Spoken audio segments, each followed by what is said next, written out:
ગાંધીનગર સચિવાલયમાં આરટીઓએ અધિકારીઓએ કડક કાર્યવાહી હાથ ધરી છે। ટ્રાફિક નિયમ ભંગ બદલ નેતાઓને દંડ ફટકાર્યો છે। ગેટ નંબર 1 પરથી 40 વાહનોને દંડ ફટકારવામાં આવ્યો છે। ટ્રાફિક જાગૃતિ ઝુંબેશ સાથે આરટીઓ દ્વારા કાર્યવાહી હાથ ધરવામાં આવી છે। એમએલએ સરકારી વાહનો ઉચ્ચ અધિકારીઓને પણ દંડ ફટકારવામાં આવ્યો છે।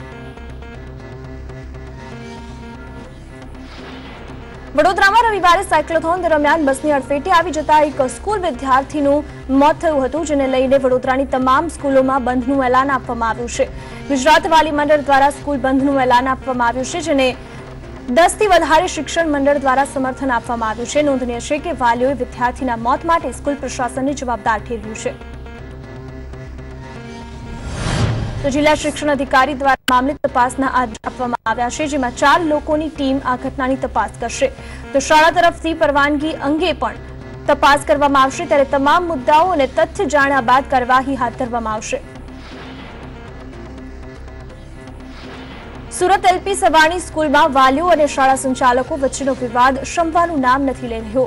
વાલી અને ક્લાર્ક વચ્ચે મારામારીની ઘટના બાદ આજે શાળા સંચાલકોએ વાલીઓને પરિપત્ર લખ્યો છે અને જણાવ્યું છે કે તે તેમના બાળકોને શાળાએ ન મોકલે। પરિપત્રમાં ઉલ્લેખ કરવામાં આવ્યો છે કે વાલીને હવે શાળા પર ભરોસો નથી રહ્યો। તો બીજી તરફ વાલીઓ પણ બાળકોની સુરક્ષાને લઈને ચિંતિત છે। મહત્વનું છે કે વાલી અને ક્લાર્ક વચ્ચેની મારામારીની ઘટનામાં બંને પક્ષોએ સામસામે ફરિયાદ નોંધાવી હતી, ત્યારે સમગ્ર મામલે આ ઘટનાના નિરાકરણ બાદ જ બાળકોને શાળાએ મોકલવા જણાવાયું છે। સંચાલકો દ્વારા વાલીઓ પાસે લેખિતમાં બાંહેધરી માંગવામાં આવી છે, જેના કારણે બાળકોની સુરક્ષાને લઈને વાલીઓ ચિંતિત છે। સુપ્રીમ કોર્ટના વચગાળાના હુકમ બાદ રાજ્ય સરકાર દ્વારા ખાનગી સ્કૂલોની ફી નક્કી કરવાનો કાર્યક્રમ જાહેર કરવામાં આવ્યો છે। 28મી ફેબ્રુઆરી એટલે કે 3 દિવસમાં સરકાર દ્વારા કટ ઓફ ફી જાહેર કરવામાં આવશે। મહત્વનું છે કે તમામ ખાનગી સ્કૂલોની કામચલાઉ ફી સુપ્રીમના ચુકાદાના 2 દિવસ પહેલા 2 મેના રોજ નક્કી થઈ જશે। ત્યારબાદ સુપ્રીમના ચુકાદાના આધારે ખાનગી શાળાઓની ફાઇનલ ફી નક્કી થતા 20 જૂન આવી જશે। રાજકોટમાં ઇન્ટરનેશનલ સ્તરના એરપોર્ટ માટે કેન્દ્ર સરકારે 1400 કરોડની બજેટમાં ફાળવણી કરી છે। તો હવે આ એરપોર્ટ માટેનું 500 કરોડનું પ્રથમ ટેન્ડર ઇન્ટર બહાર પાડવામાં આવ્યું છે અને આ ટેન્ડર ફેબ્રુઆરીના અંતમાં ખોલવામાં આવશે। મહીસાગર જિલ્લાના ખેડૂતો માટે રાહતના સમાચાર છે। કડાણા ડાબા કાંઠા વિસ્તારના ખેડૂતોને ઉનાળુ પાક માટે સિંચાઈનું પાણી મળશે। સિંચાઈના પાણી માટે 31 માર્ચ સુધી કાર્યપાલક ઇજનેર 31 માર્ચ સુધી અરજીઓ સ્વીકારાશે। રાજકોટ કરોડ વૈશ્ય બેંક કૌભાંડ મુદ્દે આરોપીને બેંકમાં લઈ જઈને તપાસ કરાઈ। કૌભાંડ મામલે ચાલી રહેલી તપાસમાં ચીફ મેનેજરની હાજરીમાં જ વાઇસ મેનેજરની સાથે પૂછપરછ કરાઈ। મહત્વનું છે કે કરોડ વૈશ્ય બેંકમાં 13 કરોડની સીસી લોન દ્વારા કૌભાંડ આચરવામાં આવ્યું છે।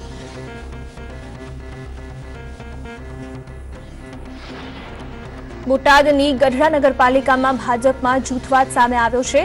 નગરપાલિકામાં 3 ટર્મથી ચૂંટાતા ઉપપ્રમુખે રાજીનામું આપ્યું। પ્રતાપ ખાચરે નગરપાલિકાના સભ્યપદેથી રાજીનામું આપી દીધું છે। તેમણે જિલ્લા પ્રમુખ પર આરોપ લગાવતા જણાવ્યું છે કે જ્ઞાતિવાદનું રાજકારણ કરીને ગદ્દારી કરી છે। મહત્વનું છે કે પ્રતાપ ખાચર શહેર ભાજપ પ્રમુખ પણ રહી ચૂક્યા છે। ભુજ નગરપાલિકામાં દલિત કોંગ્રેસના નગરસેવકની અટકાયત કરવામાં આવી છે। નગરસેવકે આત્મવિલોપનની ચીમકી આપી હતી। તેના વિસ્તારના કામોના પ્રશ્નોને લઈને આ ચીમકી આપી હતી, જોકે પોલીસે માલસી માતંગની અટકાયત કરી છે।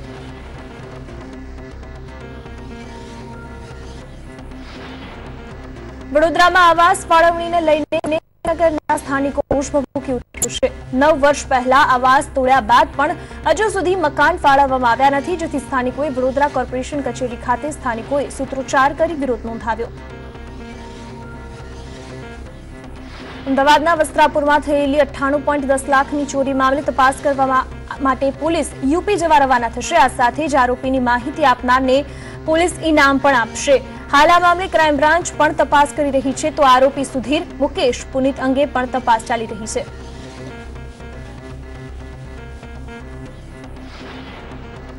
ભરૂચના જાડેશ્વરમાં પત્ની અને બે બાળકોની પતિએ જ હત્યા કરી છે, જેમાં પત્ની અને બે બાળકોની હત્યા કરાયેલ હાલતમાં લાશ મળી આવી છે, જ્યારે ઇજાગ્રસ્ત પતિને સારવાર અર્થે હોસ્પિટલમાં ખસેડવામાં આવ્યો છે. જોકે હત્યા કર્યા પાછળનું કારણ હજુ જાણવા મળ્યું નથી.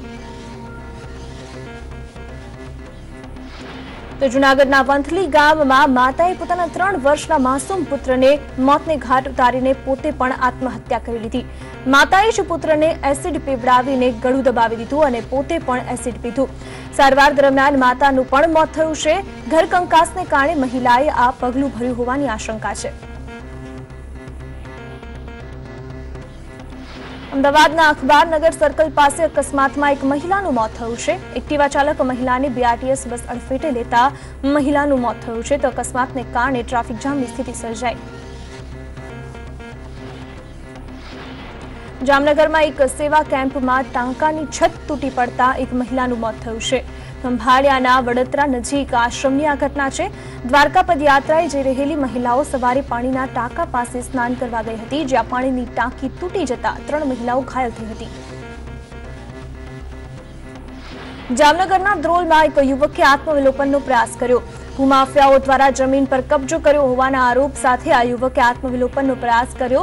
આ યુવક આત્મવિલોપન કરવા માટે કલેક્ટર કચેરીએ પહોંચ્યો હતો. જોકે તે કોઈ અંતિમ પગલું ભરે તે પહેલા જ પોલીસે તેની અટકાયત કરી હતી. અમદાવાદના નરોડા પોલીસ સ્ટેશનમાં સામાજિક તત્વોએ યુવતીઓ સાથે દુર્વ્યવહાર કર્યો હોવાને મામલે યુવતીઓ પોલીસ સ્ટેશનમાં ફરિયાદ નોંધાવવા પહોંચી હતી. આ દરમિયાન પોલીસે ગેરવ્યવહાર કરી હાથ ઉપાડ્યો હોવાનો યુવતીઓએ આક્ષેપ કર્યો છે. હાલ પોલીસે યુવતીઓની છેડતી કરનાર શખ્સની ધરપકડ કરી છે. સુરેન્દ્રનગરના વેલાડા ગામે અફીણની ખેતી થઈ રહી હતી, ત્યાં એલસીબીએ દરોડા પાડી અફીણની ખેતી ઝડપી પાડી છે. 1.5 થી 2 વીઘાના ખેતરમાં અફીણની ખેતી થતી હતી. એલસીબીએ એક શખ્સને ઝડપી તપાસ હાથ ધરી છે. અમદાવાદમાં એસબીઆઈનું એટીએમ તોડવાનો પ્રયાસ કરવામાં આવ્યો. કોઈ અજાણ્યા શખ્સ દ્વારા ભાડજના કેસર ભુવન પાસે એટીએમ તોડવાનો પ્રયાસ થયો છે, જ્યાં એક શખ્સ એટીએમના સીસીટીવી ફૂટેજમાં કેદ થયો છે. જોકે આ શખ્સ પોતાના આ કાવતરામાં નિષ્ફળ રહ્યો છે, ત્યારે પોલીસે સીસીટીવી ફૂટેજના આધારે વધારે તપાસ હાથ ધરી છે. સાબરકાંઠાના કુંડલા ગામે જીપ અને ટ્રક વચ્ચેના અકસ્માતમાં 3 લોકોના મોત થયા છે, જ્યારે 15 થી વધુ લોકો ઇજાગ્રસ્ત થયા છે. ઇજાગ્રસ્તોને હાલ ખેડબ્રહ્મા સિવિલમાં ખસેડાયા છે. હજુ પણ મૃત્યુ આંક વધવાની શક્યતા છે. તો અકસ્માતના સમાચાર મળતા જ ઘાયલોના પરિવારજનો મોટી સંખ્યામાં હોસ્પિટલ પહોંચી ગયા હતા, જેના પગલે હોસ્પિટલની અંદર અને બહાર ભારે ભીડ એકત્રિત થઈ હતી. અકસ્માત એટલો ગમખ્વાર હતો કે હજુ પણ મૃત્યુઆંક વધી શકે છે.